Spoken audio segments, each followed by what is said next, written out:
Oh, ho, ho, ho. What is up? Welcome to Bringing the Backups. I'm your host, Erick Hellwig. On the show today, Jimmy Clausen. That's right, a Christmas miracle. We're talking Jimmy Clausen, everybody. I'm going to be interviewing a spicy tamale, Madison Davis, very funny comedian. And Jimmy Clausen, let's talk about him. Notre Dame, Carolina, Chicago, Baltimore. This man wore your colors. This episode's for you. And I'm asking something of you, too. I'm asking you not to hate Jimmy Clausen for an hour, because it's pretty easy. Other things that are covered on this podcast, and it is a big one, guys. It's a Christmas spectacular. I misquote a country song. I welcome my first sponsor for the podcast.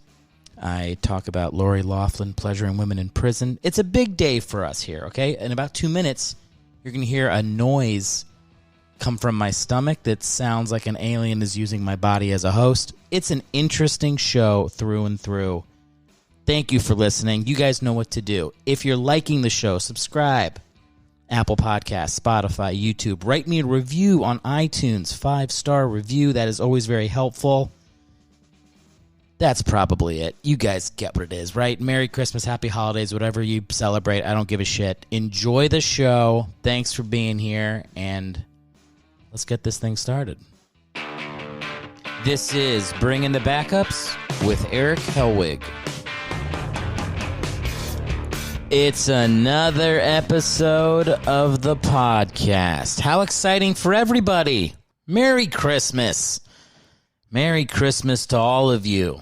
The week of our Lord. The week of a bearded white man from Saudi Arabia that died for our sins. Did I get that right? Does that all make sense? It all checks out. That's how I understand it.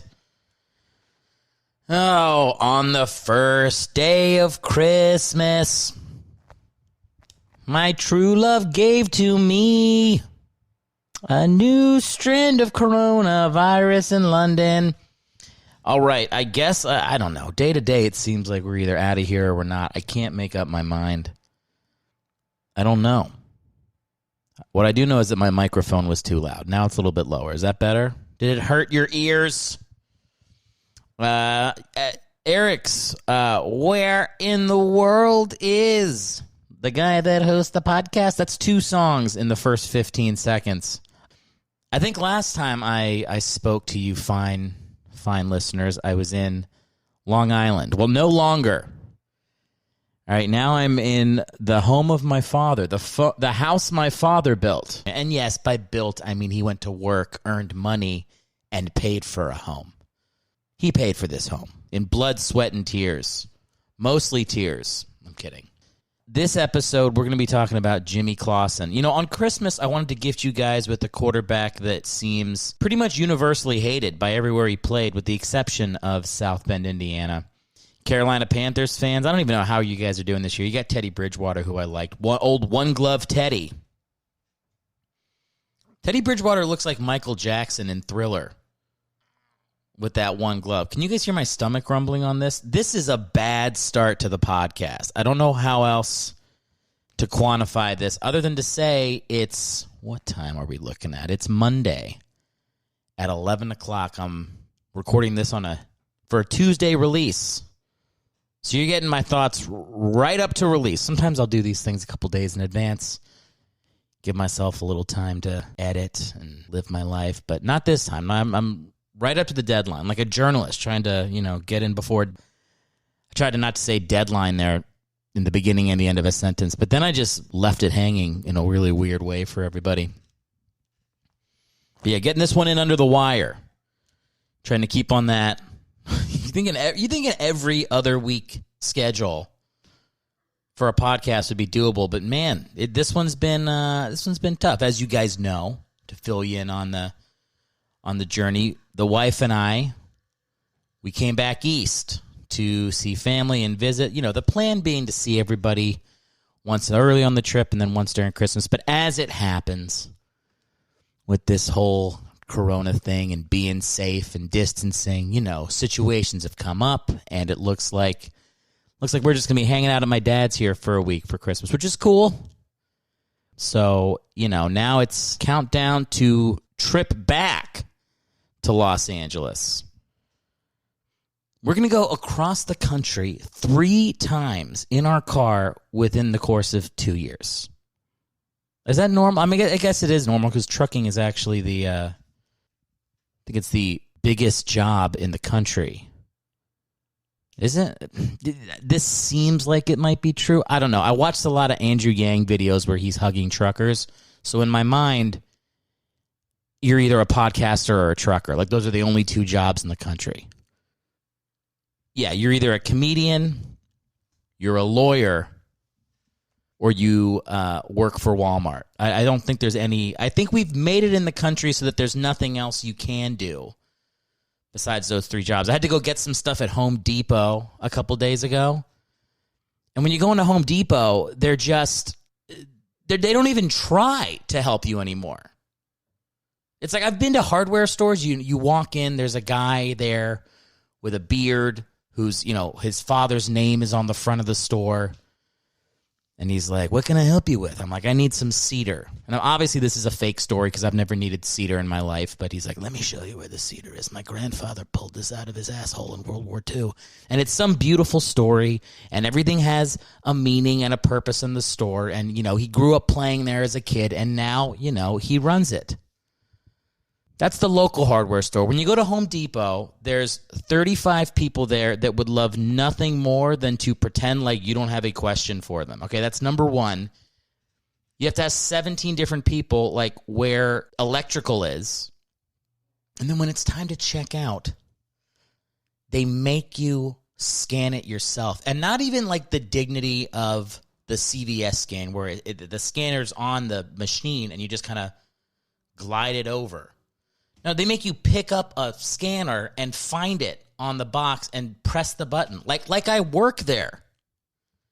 And I asked the dude, like, why would you do this to me? Like, I act like the guy that works at the front of Home Depot owns 500 storefronts. He's like, it's for COVID safety. We have you scan your own thing, which is idiotic because it's more dangerous to have 50 people grabbing the scanner than have one person do it. But that's probably the corporate line they give them to make people feel better about automating away every job they possibly can because Home Depot doesn't give a shit about doing anything other than improving their bottom line. They're not trying to give people careers. They're trying to reduce jobs. Jimmy Clausen, quarterback for I don't know why. It's like it's hard. You know what it is too? I'll say this. My family member of mine today, they're flipping a house. It's weird. Like during the pandemic, I'm starting this podcast. A lot of people in my family I love it. This thing about my family, they're ingenuitous. Liz, what's that word? All right, don't worry about it. We're an adaptable family, evident in everything other than how I couldn't finish this very sentence.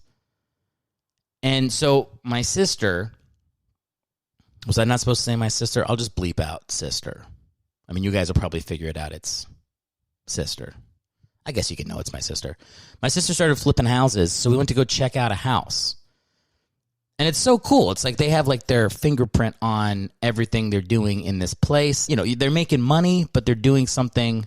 They're literally working with their hands. Like we're getting back to a good place. And it's such a good business model to not have a boss. You make your own hours. You work as much as you want to. And you take pride in what you do. You build a good home for somebody. So that's what my sister's doing. We went up and checked out the property today in an unnamed eastern seaboard state. And then my brother-in-law goes, yeah, we try to pick up some stuff at the local place. And I was like, that's a selling point for me. If I'm trying to buy a house and there's a flipper and he's like, yeah, I go to the local guy when I need equipment. It's a little more money, but I try to take care of my neighbor. That's what this country needs right now, It needs people with no money spending more money at local shops. Is this condescending enough? All right. Jimmy Clausen is easily the most unlikable quarterback I've selected to do this podcast so far. And Carolina Panthers fans have got to know that. I know you guys can't be fans of 1-9 in his rookie year with 3 touchdowns and 48,000 interceptions in 10 games. Although maybe you can, because the team was so bad. They went, what was it, 1-15 or 2-14 that year? The team was so bad you got Cam Newton, which I guess, everybody screwed up in the long run, but you got a Super Bowl out of it. He should have dove on the ball. Let's not get into it. Still a great quarterback. But yeah, Jimmy Clausen, he's the, God bless the broken heart that led me to you. I mean, this guy, he was rough to watch. And then the more you read about Jimmy Clausen, the more and more it seems like the plot line of The Prestige. Like, it's like a magic trick that he got drafted in the second round, right? Like, the most crazy fact about him is that his parents held him back intentionally so he would dominate younger competition in high school, which got him into a better college, Notre Dame. And then at Notre Dame, he's older. It's so brilliant. Like Lori Loughlin is going to listen to this podcast and be like, fuck, I could have just done that. Save myself eating pussy in a woman's prison. Like, that's what she had to do because she didn't do it smart. But Jimmy Clausen's parents did it the right way. Right? They got him. He's like a 30-year-old man playing pee-wee football, so Notre Dame picks him up. And the other thing I'll say about any guy that gets paid in the NFL is, like, good for you for getting paid. Like, I'm not going to begrudge somebody for getting paid, but you have to admire the moxie of his parents. I really should have called this podcast, Let's Talk About Jimmy Clausen's Parents Holding Him Back a Year, because it really is amazing. Jimmy Clausen's got 2 brothers, Rick and, something else. Who cares? But they both played at Tennessee. And Casey. Let's say Casey. It seems like it's Casey. The least I could have done was pull up his Wikipedia page. Let's just do that right now so I feel a little more informed about Jimmy Clausen's career. Where's he from? Ohio? I want to say he's from Ohio. Let's look at his high school career. Nope, California. Not even close. Westlake Village. Maybe that's close to where I am. I don't know. He's obviously, they're all great in high school. He's better because he's, 35. Goes to, he's right. I was right. Casey and Rick, those are his brothers, older brothers, played at Tennessee. And then, Jimmy Clausen goes to Notre Dame, where he is the best player on crappy Notre Dame teams, right? I mean, this is in the Charlie Weiss era, where it's, do I spend another hour working on a game plan here, or do I eat 7 cheeseburgers? Well, Charlie Weiss was a big dude, a bad coach, messed up Notre Dame, got fired. I think he got fired while Clausen was there, but Clausen played well enough against, children as a grown man to leave after his junior season. And it seems, I will say this too, it seems like, especially that 2009 season at Notre Dame where he threw like 30 touchdowns and no interceptions, it doesn't seem like Fighting Irish fans are resentful of him. Like, when you go on YouTube and look up Jimmy Clausen Notre Dame highlights, it's all positive comments. Anything after he gets drafted, people are trashing him hard. He gets hard trashings. That starts with the Carolina Panthers. And we're going to get to the Carolina Panthers and their the break he did not get from their fan base, which is, to say the least. We're going to get to that after a little bit of promo work here. And you guys know how it works. I'm tired of telling you guys what I need to make this show a winner. All right, now I'm the Jimmy Clausen of podcasts. All right, I got to get more people listening to this. So I've got somebody here that will make a more compelling argument than I will. And that's a family member I've coerced into doing a bit on the show. So here we go. If you want something done right, you need to do it yourself. Unless it's telling your audience how to support your podcast, because that shit gets old real quick. I think you should outsource it. And that's what I've done. Welcome to My Friends and Family Plug My Show. These are real people with real reasons why you should support me. I hope you listen, I hope you hear, and I do hope you support. Hi, I'm Erick's brother-in-law. Erick needs you to go to erickhellwig.com and get on his newsletter so he can pester you with his annoying online shows every month until the pandemic is over. I've seen these things, and I'd rather see Jeffrey Toobin whack off on Zoom than watch Erick hunched over his laptop whispering shitty jokes into his MacBook. Erick also needs you to rate his podcast 5 stars and write a review on Apple Podcasts. So do that if you want at erichellwig.com. You know, when I had my brother-in-law record that, Jeffrey Toobin was much more in the news. So that's a little less topical now that it's aged a couple weeks. But what are you going to do? You remember Jeffrey Toobin jerking off on Zoom? It happens to the best of us. So Jimmy Clausen gets drafted by the Carolina Panthers, and he's supposed to back up. And who knows? You know, you always can play that game of, it's the butterfly effect. If a butterfly flaps his wings in Shanghai, do I become a trans woman? You don't know. You can't know. So he's supposed to back up Matt Moore his rookie season, but Matt Moore gets injured, suffers a concussion. In comes Jimmy Clausen, and he just, really sucks. He sucks. There's no other nice way to say it. He's bad. He gets benched after 4 or 5 games, and then he's back in and out of the lineup. But yeah, he just has a terrible season. 3 touchdowns, 9 interceptions, 1 of 9 as a starter, sacked over 30 times, fumbles every other play. Not a good rookie season. Now, he's with the Panthers for 2 or 3 more seasons, but never plays another snap because they draft our boy Cam Newton and then bring in Derek Anderson the next season. They bring in Cam Newton and Derek Anderson and make Clausen 3rd string. Literally, Clausen never plays again. Does not impress with his time in Carolina. And I don't know, if I'm a Panthers fan, you guys tell me.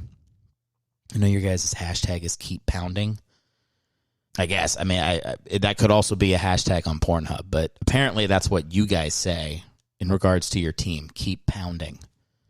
Can you be anything other than thankful for Jimmy Clausen? If you really look back at it, you think of all the great years Steve Smith had catching passes from Cam.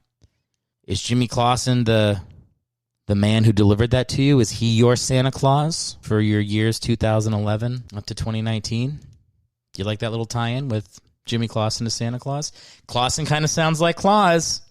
Uh-oh, is that going to be the pun for the show when I put it on Apple Podcast? I don't know. It is. Like I said, it really is that country song. God bless the broken road that led me to you.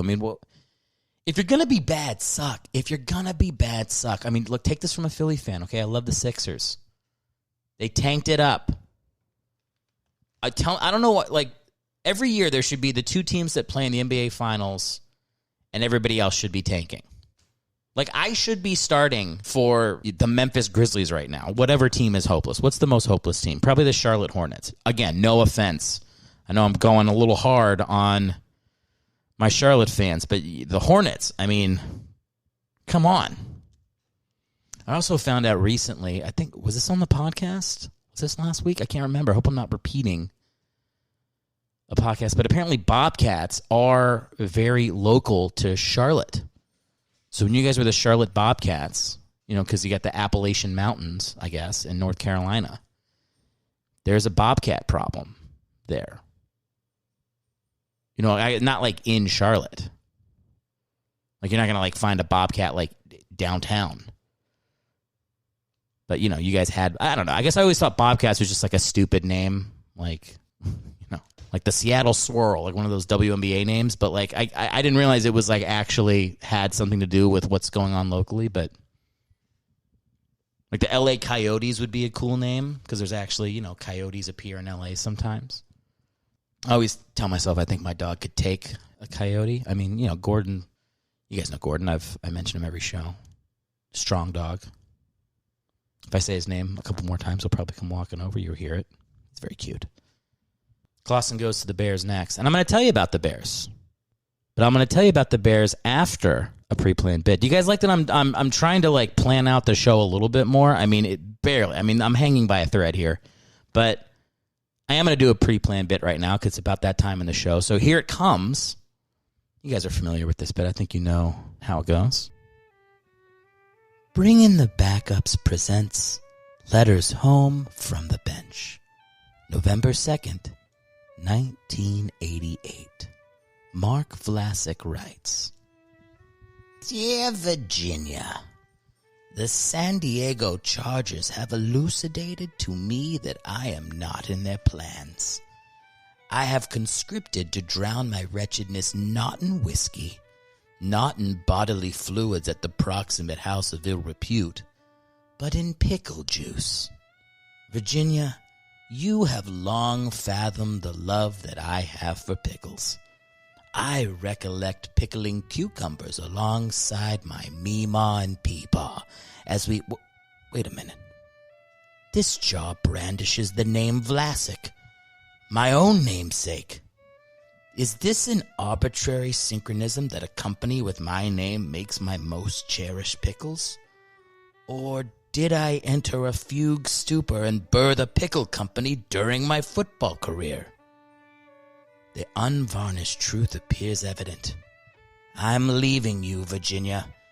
I'm a pickle proprietor now. Unrelated addendum. I endured 6 concussions in yesterday's bygone practice, but that serves no matter today. Goodbye, Virginia.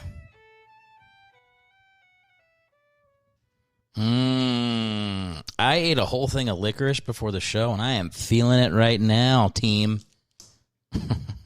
Letters home from the bench. I get the most response from that bit, which, I guess I'll keep doing it. Nobody ever is like, you know what part I like of your podcast? I like the part that requires no editing or work from you. I've been editing my stuff lately, and I don't know if I've told you guys this, but the movie Clueless is very informative of my comedy. Although I don't ever remember watching the movie Clueless, but just based on how often I have to edit out the word like in these goddamn recordings. Apparently, I am a Valley girl from the 1990 Alicia Silverstone film. Speaking of dumbasses from the Valley, Jimmy Clausen. Hey-yo. I don't know if he's from the Valley. And he's probably, maybe he's a smart guy. I'm so sorry, Jimmy. I saw a video of him helping out Baker Mayfield. You go on YouTube, you see they're Baker Mayfield getting ready for the combine. So this would have been a couple years ago. And who is it? It's our boy, JC. Jesus Christ. Jimmy Clausen was right there helping him out, Here comes Jimmy Clausen. Right down Jimmy Clausen Lane. So the Panthers get rid of him after 2012, and he goes to the Bears, which should happen. Remember, he's older because his parents held him back, so this is his 4th year in the league. At this point, Jimmy is, 59. And he's there to compete with Jordan Palmer for second string, and he wins behind Jay Cutler and then eventually takes over the starting position for Jay Cutler and has one good game in a loss against the Lions where he throws 2 touchdowns. And you're like, 2 touchdowns? Hey-yo, this guy, he's coming back. And then he gets a concussion, and that's the end of his season. Now, this is the thing where, if he doesn't get the concussion, maybe he's able to impress a little bit more, but doesn't happen. Comes back on a 1-year deal the next year and isn't very good. That's that. He gets waived in 2015. And he actually gets waived by John Fox, who was his coach in Carolina. Maybe he got fired. I don't know why Fox left Carolina. But he comes to the Bears, and there's his man, Jimmy Clausen, waiting for him, and so he cuts him. And here's the thing, the Ravens, I love this, the Ravens swoop in and pick him up the next day. He's cut on November 23rd, 2015, picked up on November 24th, 2015. Day later. That is some good rebound sex right there. My God. Could you ask for something better when you get cut? Boom, next day. That's a good situation for a man or woman. You get dumped, and you're getting laid within 24 hours. It might be worth it even if you lost true love. If you can hit a rebound that quick, good for you. And his rebound, he's got a little bit of zhuzh in this rebound too, I'll say. This ends up becoming a full relationship, that also doesn't work, but that happens. But he throws, Get ready for this. Y'all ready for this? There was a Hail Mary in a game for the Ravens. That's pretty cool. I'll take that. I'm looking at his stats here. His total career stats. He's got 7 touchdowns and 14 interceptions, a rating of 61.9, and 100 yards rushing on 37 attempts. So bad. But still, it's 7 years in the NFL getting paid. People remember you. That's nice. You know, he has a legacy. Now, again, not a good one. Again, he does have a good legacy with the Irish, though. I wonder if he could go back, if he's like, would I go back for my senior season? That's an interesting question. I'd love to ask one of these quarterbacks who will truly never come on the show. But if they did, that's what I would ask him. I'd be like, what would you do different? What's the moment that you think like, that could have been the breakthrough point had this thing turned, had this move gone? I mean, I remember back to the Kelly Holcomb episode 5. I am referencing my previous work. Go check out these other episodes, guys. They're all evergreen, and they're probably better than this one. I think this one's kind of sucking so far. But in the Kelly Holcomb episode, there's a play in the playoff game where Dennis Northcutt drops a first down with 2 minutes left that would have sealed the game. It's like that changes so much in Cleveland sports history. They beat the Steelers in the playoffs. They advance the next round. Do they keep going? Do they Nick Foles it? Is every sandwich in Cleveland named after Kelly Holcomb now? It's one play. What's the play for Jimmy Clausen? You know, confidence is such a fragile thing. You know, it comes, it goes. Was there a moment that he had that confidence? You know, probably when he's Heisman pushing away a child 5 years younger than him as a freshman in high school. Like, how can he get that back? You know, I was playing basketball with my nephew. And, you know, I'm a new uncle. You know, I got a lot of nieces and nephews. They're all young kids. And, you know, I became an uncle when I got married. This is dumb. Do I need to walk people through this? I'm a new uncle. You get it. And I've never played a game of basketball with a kid before. Where I'm, you know what I mean? Like, where he's like, Uncle Eric, let's play basketball. I'm like, okay. And I'm like, do I just stuff him on every time he comes to the hoop? Like, I don't know how to dial it back enough to, like, keep it competitive. Because I remember when I was a kid, my grandfather, he's still kicking, by the way. My grandfather used to play me in this game called pétanque. It's like French bocce ball. And he'd be like, oh, you throw the couchenet, and we throw the couchenet, and we throw these balls. And he would just wreck me as a kid. Like, he never let me win. I've literally never beaten him. I mean, I could beat him now because he's old as fuck, but I told him, I was like, do you want to play pétanque? He's like, this would not be a fair competition. My arm is not working. But, like, I've never beaten him. We played all the time as a kid. He never gave me an inch. So when I was playing with my nephew, I was like, I'm not going to just destroy my nephew. So we started playing basketball. I let him play, and he beats me. And he doesn't really beat me. You know, like, I pull back and he wins. You know, like, I let him get too far ahead, and he's played a little bit of basketball. Like, he's 11. Like, he can shoot. Hits a miracle shot at the end after I've given him the first couple rounds, and he beat me. I'm 3 times his age. This is a horrifying development. So I just, like, kind of, like, stew about it, and I'm like, I guess I haven't found that sweet spot. And so then, like, the next day, he's like, you want to play basketball again? I'm like, yeah, sure. And I this time I took off my sweatshirt, and I put on basketball shorts, and I beat him 10-0. And I did what my grandfather did. And let me tell you guys right now, crushing an 11-year-old, no guilt at all. The best feeling. I don't know why I didn't do it right from the start. I think it's almost crueler because now he knows that his first victory really meant nothing. It was just me figuring out the gauge. You know, am I gonna go full effort? Am I gonna go no effort and let the kid win, or am I gonna find that easy middle spot? You know, that easy, the thing in the middle. You know, I'm a Libra. I'm very much about balance. Except in this instance, which I'm not. I'm like, now I'm gonna go full bore, and he's never gonna beat me again. And none of my nephews will ever. He's the only one that will ever know. He'll tell tale of that when he's older. I beat Uncle Eric. One game when he didn't know how to be an uncle. I beat him. I didn't appreciate it in the moment. I thought maybe he just really sucks at basketball and he's getting winded too easily. I remember. These nephews are never scoring a point on me ever again. All right? Savor the flavor, because it sure as shit will never happen again. I'm never losing. Until they get taller than me. in which case, I'm a 5'9" white dude, okay? They can beat me. Just got to get a little taller.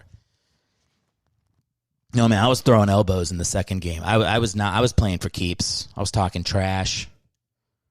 It could not have been fun. Could not have been fun for him.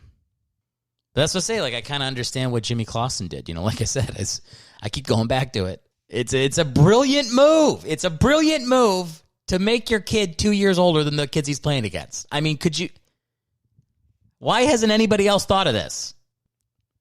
Whoever, if there's somebody right now listening to this podcast who has a kid that has any type of football talent, hold them back right now.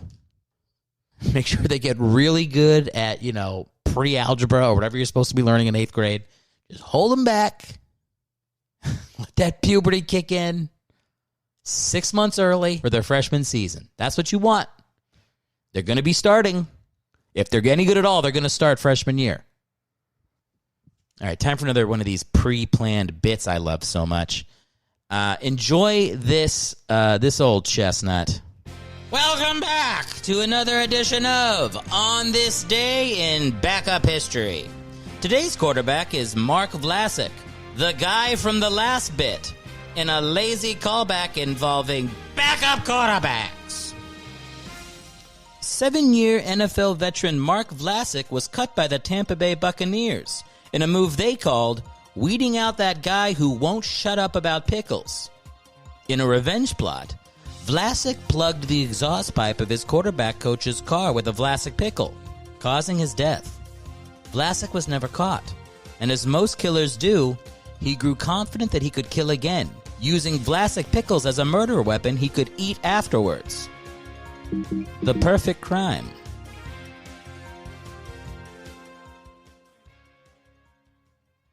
All right, that's a callback, everybody. You like it? I'm so happy I called back a bit. Mark Vlasic appearing twice in the podcast. Will he appear a third time? We'll never know. You got to keep listening. Thank you, everybody, for who reviewed my podcast this past week. I got a ton of reviews on the last episode on Apple Podcasts, which I appreciate. 1, 2, 3, 4, 5, 6, 7. Yeah, like 10. That's awesome. Please continue doing that if you're listening right now. I know I already had my brother-in-law. By the way, the brother-in-law that did the ad was not the same brother-in-law that built the house. I have multiple brother-in-laws. I got a big family, everyone. I got a big family, and I'm trying to see all of them on my Give Your Loved Ones COVID Tour 2020. Now, some of these, listen to this review. I love this one. Love the show. I got hooked with the most recent episode of the original RG3. Yes, sexy Rexy Grossman. Also, the Rosenfels is awesome as well. Definitely subscribe and listen, folks. Look at that. They even wrote in the review to tell other people to do it. That is my type of review. Thank you, Big Cheesehead 124. I'll tell you what's happening is, I'm finding every episode, I'm finding the fan base of that team, whatever team the quarterback had the most memorable moment in. Those are the people that are listening. I think they continue to listen, but all the reviews, it's like 5 reviews from Chicago people, 7 reviews from Houston people, 12 reviews from Philly people. It's like all the names of it's very clear that's what's happening. But like I said, I do not care. I thank everybody who's written a review. If you're listening now and you're liking it, you know what to do. Get to Apple Podcast. Write me that 5-star review. Help a brother out. I do have another big announcement before we get to our interview for the day, which is going to be with a very funny woman who's a friend of mine, Madison Davis. Excited to have her on the show. And we're going to be doing that in just a little bit. But we actually have, get ready for it, our first sponsor for the podcast. Oh, yeah. I couldn't go too long without making money. So I'm making some money. And I got a huge Legitimately, I got a huge sponsor for the first podcast. I don't know how I got them, but I got Clausen pickles. You know, like pickles? There's Clausen pickles, and I'm doing Jimmy Clausen today's episode. I got Clausen pickles to do an ad on my podcast. Isn't that crazy? Pretty cool. And as if that's not enough, I got Jimmy Clausen to do the ad. Have I let into the bit enough? Great, you got it. The first ad for Bringing the Backups. Check it out, guys. Hi, I'm former NFL quarterback Jimmy Clausen. I hope you're enjoying this podcast about me. When I'm not playing football, I'm eating pickles. And when I'm eating pickles, I'm eating Clausen. Now, I know what you're thinking. Even though the spelling of my name in Clausen Pickles is off by a letter, it's still my favorite. And who's that? Is someone there?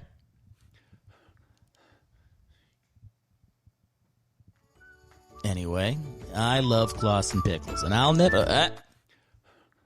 is that Mark Vlasic?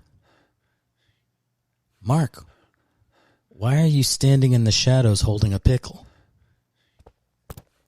Now you're walking to... No, Mark, don't! Oh!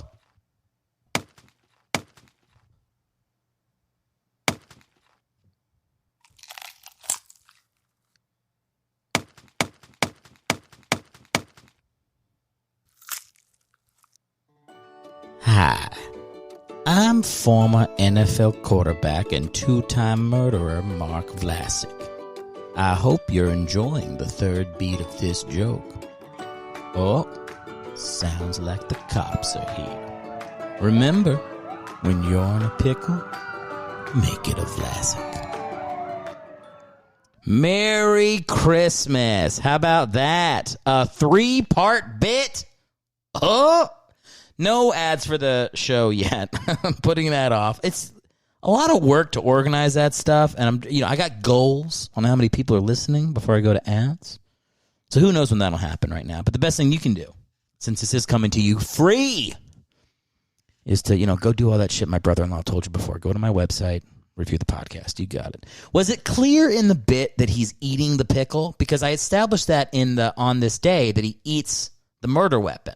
So he beats hypothetical fake Jimmy Clausen to death, takes a bite of the pickle, beats the corpse, finishes the pickle, and then delivers an ad for Vlasic pickles.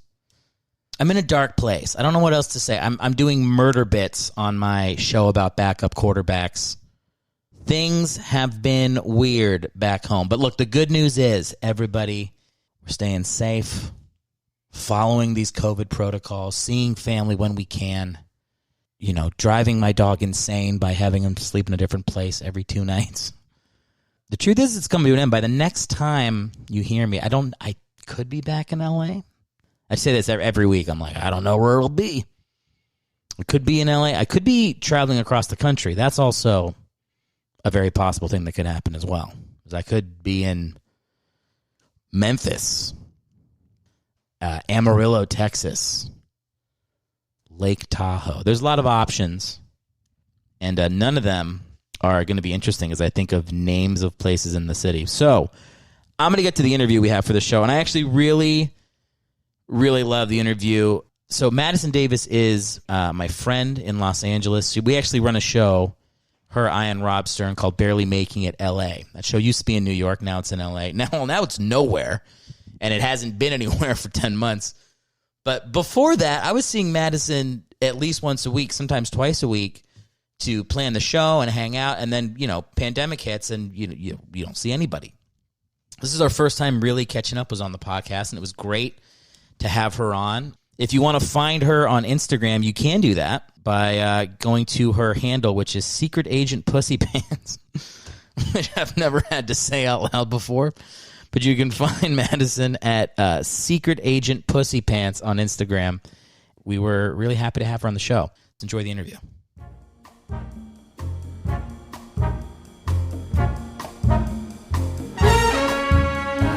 Yeah, how are you doing? I don't know.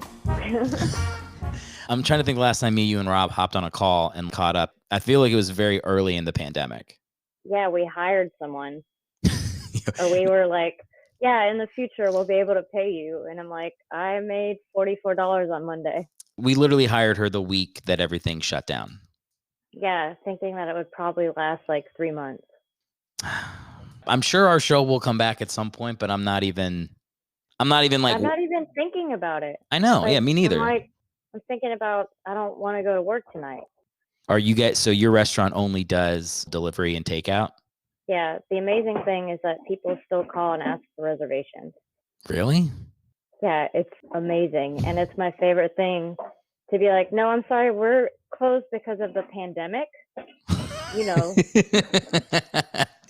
Yeah, like it's news to the person. That's happening. I don't know. Like I've only had time I get to like pretty much be a total dick.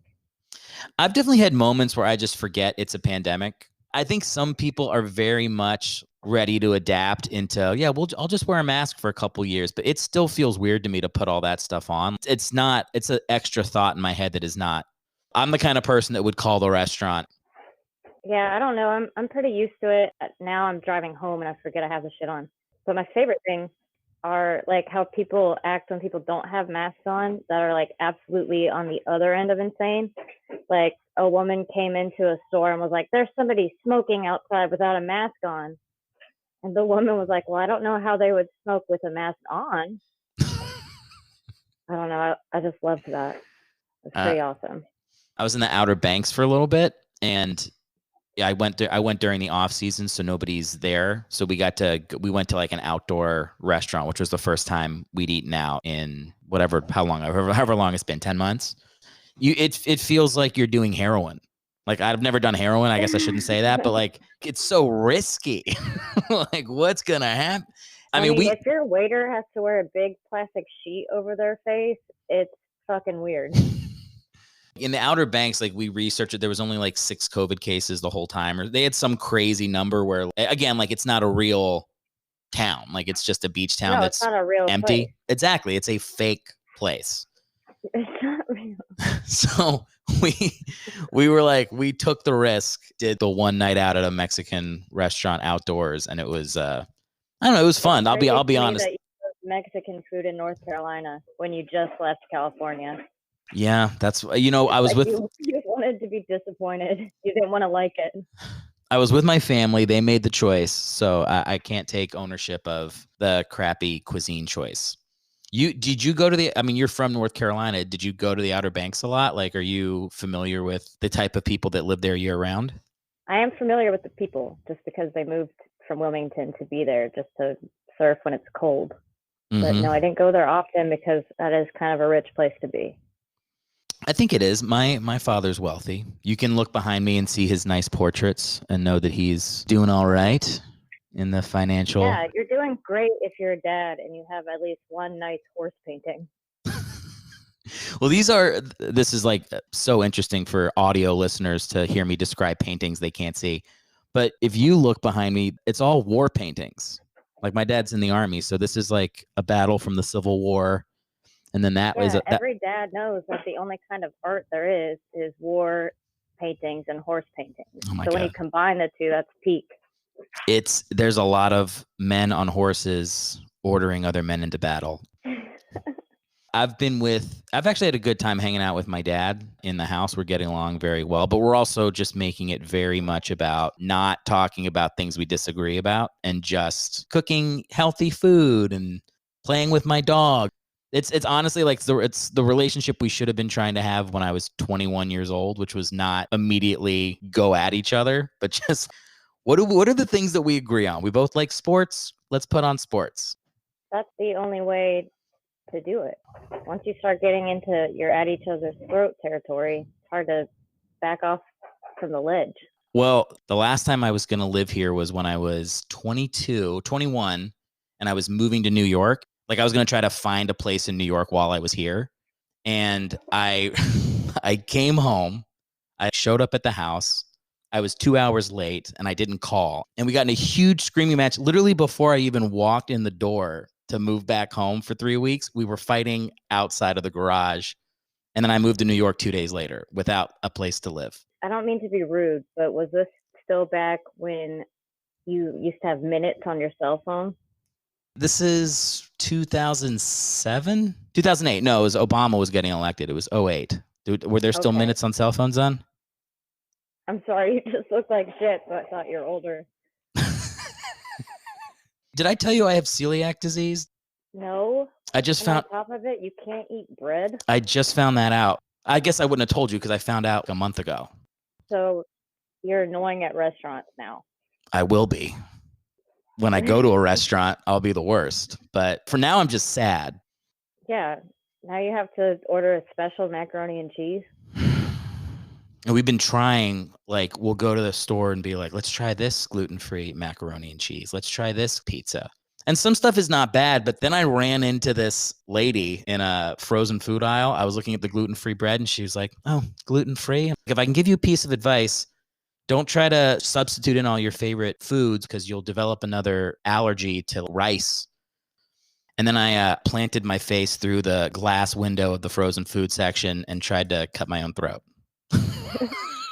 She was like trying to be helpful, but it was infuriating in the moment for her to give me that advice.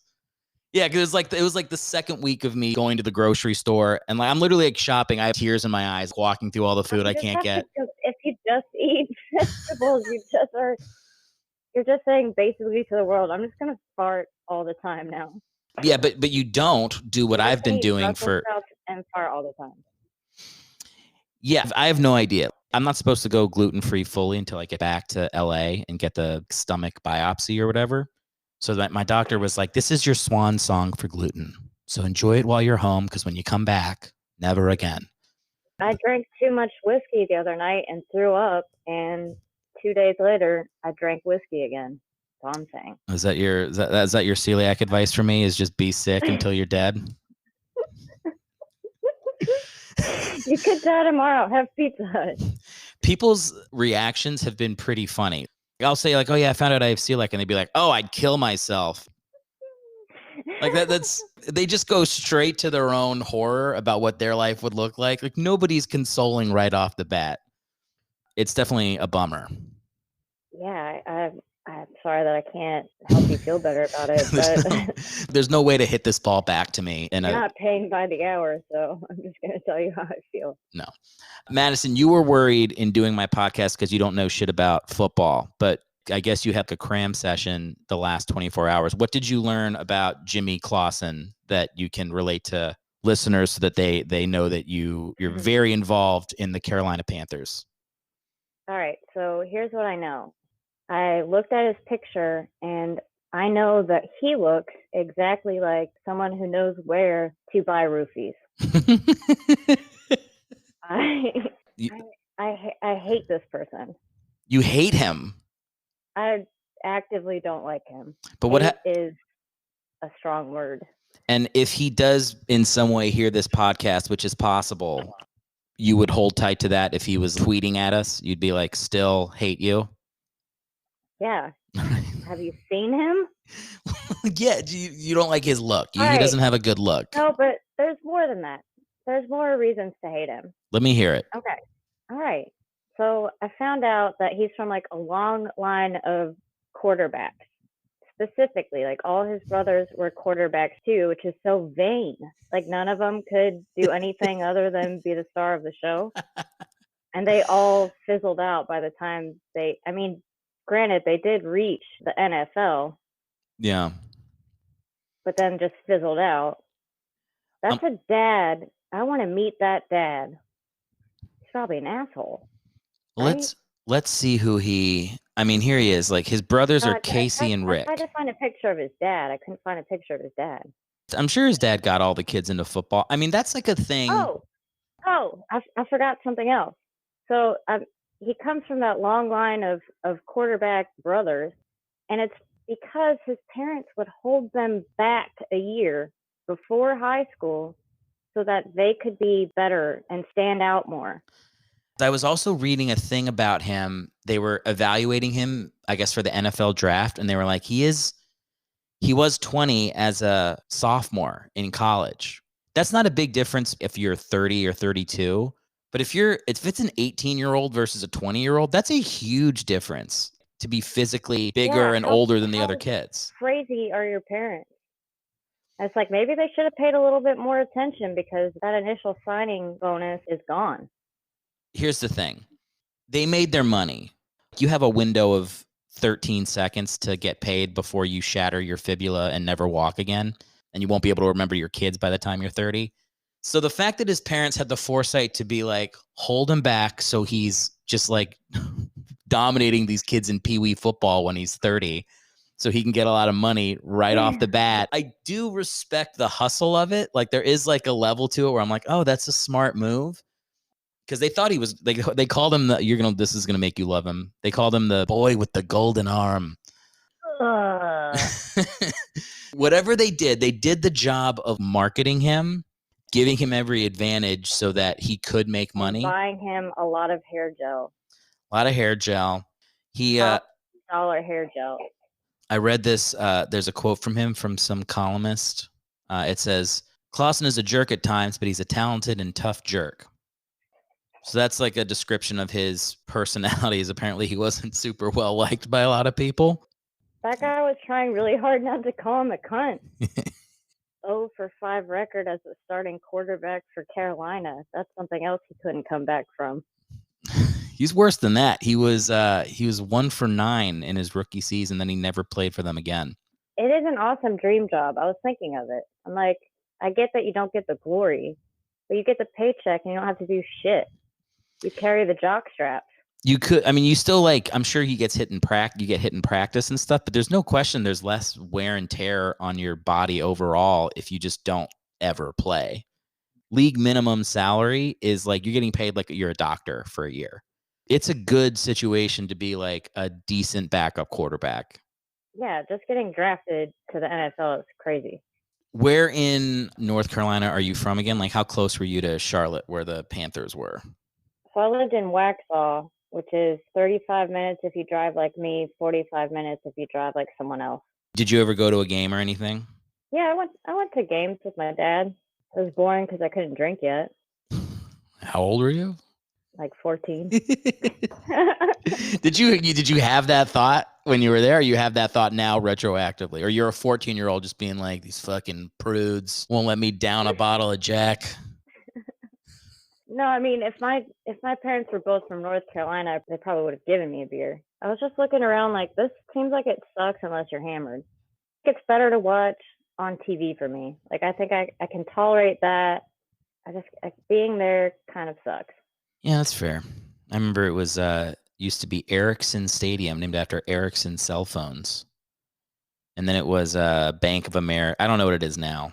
But yeah, I used to, so I lived in South Carolina when I was a kid. So I remember just, is that bad? Oh, yeah. What? The Florida of the Carolinas. Okay. I don't know. I didn't realize I stepped into like a briar patch of North Carolina, South Carolina rivalry when I invited you on the show. I liked it, but I was 8 years old. But I thought it was. You're probably smarter than everyone. No, I was dumber than everyone because I kept changing schools. God, in South Carolina, I was coming from a school in Germany, so I might have been the dumb kid in that class. Well, then you would have been really good at football. Yeah, I actually tried to play football, and then my mom pulled me out because she read something about people getting concussions. She was like, "Oh yeah."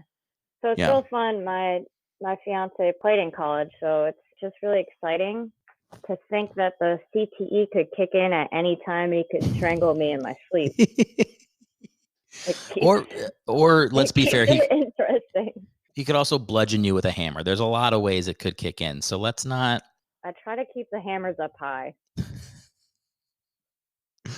I don't think it's like a switch. Like you're like, good night, honey. And then you wake up like the Manchurian Candidate and murder the person next to you. I think there's a slow progression, but it would be funny if you just turns on like you're a robot in this singularity and you just start attacking people that you live with. I like it better how I said it. So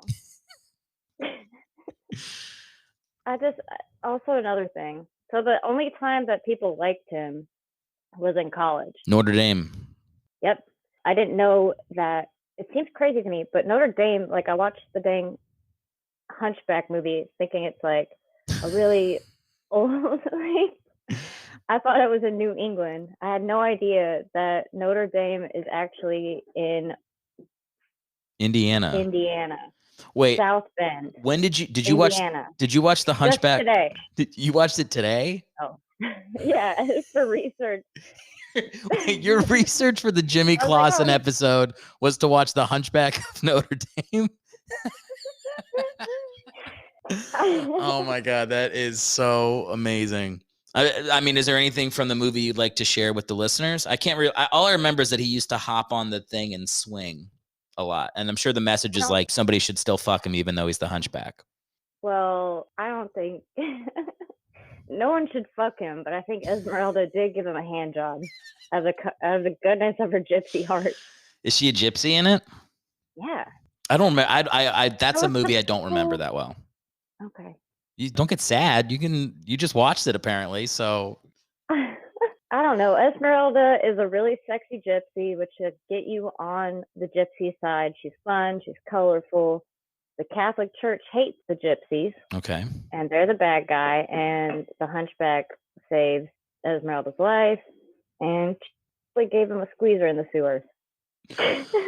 Good for Quasimodo, right? He's been working a hard job and not getting a lot of appreciation for it. That he deserves to get choked off once or twice. By a really hot gypsy. Yeah. Anyway, I'm saying though that the actual one is in Indiana, which is fucking nuts to me because I looked up that town, like seeing what else it has a claim to fame for. And in a top 5 list of things to do in South Bend, Indiana, is the Studebaker Museum. So It seems really weird for such a prestigious school to be right beside the Studebaker Museum. And that's it. I'm trying to. I know South Bend is also famous now because Pete Buttigieg, whoever that guy is was like the mayor there. Now he's making sure buses are where they need to be for the White House. I don't fucking know. Oh, did he? Oh, like he got a job? Yeah, Biden? He's a transportation dude. I actually don't know what it means. I don't know. I don't know either. I know that I liked Andrew Yang when he was running, and then once he was out, I cared a lot less. I was like, $1,000 a month sounds awesome. I'm really behind that. And when that didn't work, I was like, all right, whatever. Yeah, I was behind him when he promised everyone a pony as well. Oh my. Madison, I'm not supposed to talk politics on the podcast. Dad. You will see, actually, you're in the perfect position right now to see my dad come down the stairs. So if we do keep talking politics, he will descend from right there. He'll poke his head out from around. I'm trying to think. I'm just saying, I can't believe that's where Notre Dame is. They sucked when he was the quarterback there because historically it's Notre Dame's supposed to be like one of the best college programs in the country, but I don't think they were that good when he was there. But I don't even know if that was his fault. Like the team just he happened to be there when the team was not very good. But his story, the Jimmy Clausen story, is really a story of like somebody just getting pretty lucky. I hate him. Yeah, I can tell you're not a big Jimmy Clausen fan. I watched the plays that were supposed to be like amazing, and the best game that he played was against Hawaii. Like, who gives a shit? I like the Hawaii football team. They their nickname is their moniker is the Rainbow Warriors, and so like I don't know why, but as a kid I thought it was an all gay football team. I was very disappointed to find out that's just because Hawaii has a lot of rainbows. I went to Hawaii like my parents lived in Hawaii. I don't think I met a gay Hawaiian, which now that I'm saying it out loud bums me out. Also, if we're going to talk about mascots, the Fighting Irish. Yeah, but they've redundant. they've tried to like really rebrand that as not drunk Irish people fighting. Now hey Dad, what's going on? I told you you'd see him. I'm recording the podcast, so make as much noise as you want. I was gonna say I like the Hawaii football team a lot, just because apparently like they have to fly 1,000 miles to play anybody. To play sports at that school basically means you just live on a plane for 4 years and just keep flying back and forth from Hawaii to the West Coast. Very much like Hawaii's education. Hawaii State, when you play football, you get none of it. Oh. My mom was a substitute teacher there, and she said kids would come skateboarding into class, light up cigarettes, and tell her to fuck off. I don't know if It I've was heard like a better 10th grade. endorsement of Hawaii than you can tell your teacher to fuck off. Does it? No, it sounds like many things. It sounds like it'd be cool for a week, and then when you realize you're 20 years old and you can't spell your own name, it probably sucks. Well, for a moment, you feel like it's like Bart Simpson, but Yeah, cool. sure. Like, eat my shorts, man. No, the reality. Sorry, my dad's backing up a semi truck. I know that you think that I absolutely hate football. I used to watch it with my dad. I hate the fans when I'm at a bar. I feel like it ruins Sundays. But you remember I did break my finger playing. I don't know if I should tell that many more people what happened, but playing adult flag football. Oh, yeah. I thought you were going to reference your basketball career, but that's right. You broke it playing adult flag football. I remember that. I never broke my finger playing an actual thing. Well, that I know of. I think maybe one of my fingers is crooked, but I thought it was a sprain. Anyway, I fractured my finger. I was playing adult flag football. And if that tells you anything about football fans, they took it so seriously that somebody broke my fucking finger. I hate them. How did they, were you trying to catch a pass? Did someone tackle you? Like, what happened? At this point, I'm not even sure. I just do got to say that, oh, fuck, I just remember what happened. A dude tied his belt, like, so that you couldn't get the flag off. And I had the flag in my hand. It wrapped around my finger and broke it because he was cheating. Oh, my God. I remember I was in a flag football league when I was single, and it was good for what it was, which was trying to hook up with girls. Like, I enjoyed it. And there was You joined a flag football team to hit on girls? The flag football team that I was in, everyone was a fucking moose except me. Everyone was a fucking moose. I don't know. I did it for 2 seasons. This is Hollywood, baby. I did it for 2 seasons. I had a good experience. That's I'll be a gentleman. I remember there was a kiss mooses until I understand that. Oh my God, come on, Madison. It's 2020. I was lucky to be with that moose. No, there was a dude that we played both seasons that was like such an asshole. He taped the plays to his wrist like he's Peyton Manning. Oh, we had whole teams that were like that. We had one. I mean, the place I was in New York, it was like you could choose how serious you took it. It was like 5, 4, 3, 2, 1, and you chose. And I think I chose like 2, which was like I didn't want to not keep score, but I wanted it to. Again, I was there to I was single. That's why I was there. So nobody in our league took it seriously except for this one. Single. Oh, go on, sorry. This one dude clearly like didn't read the instructions, and he meant to go to like the Nazi league, and instead he signed up for like our like we're just fucking around league. And so he would tape the plays. He was his team's quarterback. He would like scream at the women that wouldn't like know how to run like a hitch. And we're like, dude, what are you doing? He would like drill the ball into like tight windows, and people would get like hit in the face with the ball. Like, he was an asshole. It would have been. These are all the personalities of people that couldn't actually get to where they wanted to. So they're taking it out on adult football, adult flag football. That was my experience. It's all these people that played community college and stuff. Sure. Yeah, so I mean, I guess now that I'm thinking of it, it's the same kind of vanity that makes people hate Clausen. He is pretty hated. There's no question that just researching him a little bit, I don't think people in Carolina like him. When he was at the Bears, I looked up his press conferences, and all the comments are like, oh, the dark days. Oh, I tried to hang myself with a belt while he was quarterback. Like, nobody's fondly remembering when Jimmy Clausen was the starting quarterback. So, yeah, I called my dad. I was like, do you remember Jimmy Clausen? He was like, no. Is your dad a big football fan? Yeah. Oh, okay. So he didn't even stick out. He didn't play very long for the Panthers. Like, he didn't play very many games. He was obviously not memorable because my dad gave a shit. It was just the one season, and then they drafted Cam Newton the year after. And then was the next year, yeah. But yeah, Cam Newton was amazing and obviously beat out our boy Jimmy Clausen right away. I saw like a thing where like when he announced he was going to Notre Dame, he pulled up in a limo.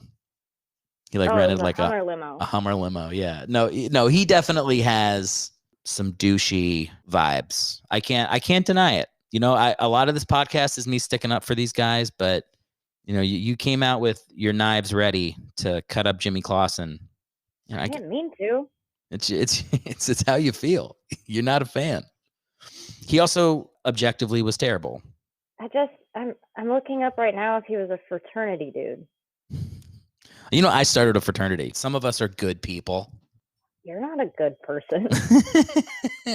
Madison, I am a good person. I have a rough shell, but within that, I wasn't saying that you were a douchebag. I'm not a good person. Have you heard the things you say? I forget that you've been listening to me develop my act for 2 years, so you probably do know person. The other day I was talking with my wife and I was like, I don't think I'm that smart. And she was like, yeah, absolutely you're not. And I was like, I wasn't like looking for an immediate agreement. It was more of a fishing for a compliment type of scenario. And then she's like, no, I don't mean like that. I just mean like, like you get very sleepy when you read. I'm like, yeah, this is all true. But yeah, sleepy when you read. I get very sleepy when I read. I will read and I'll listen to like smart podcasts. I'll watch smart TV shows. What's a smart podcast? I was doing like global world news for a little bit so I could like, know what was going on in Ethiopia. And then forget it immediately and also have no one to talk to about it. So that's why I stopped. I thought you would write a 30-minute set about that. About global news. What's going on in Ethiopia? I should have. Well, I'm trying to read the book Sapiens right now, which I feel like is a smart read, but it's taking me a year and a half because the guy won't stop complaining about the agricultural revolution. And it's just like, I get it, dude. You don't like that we built cities.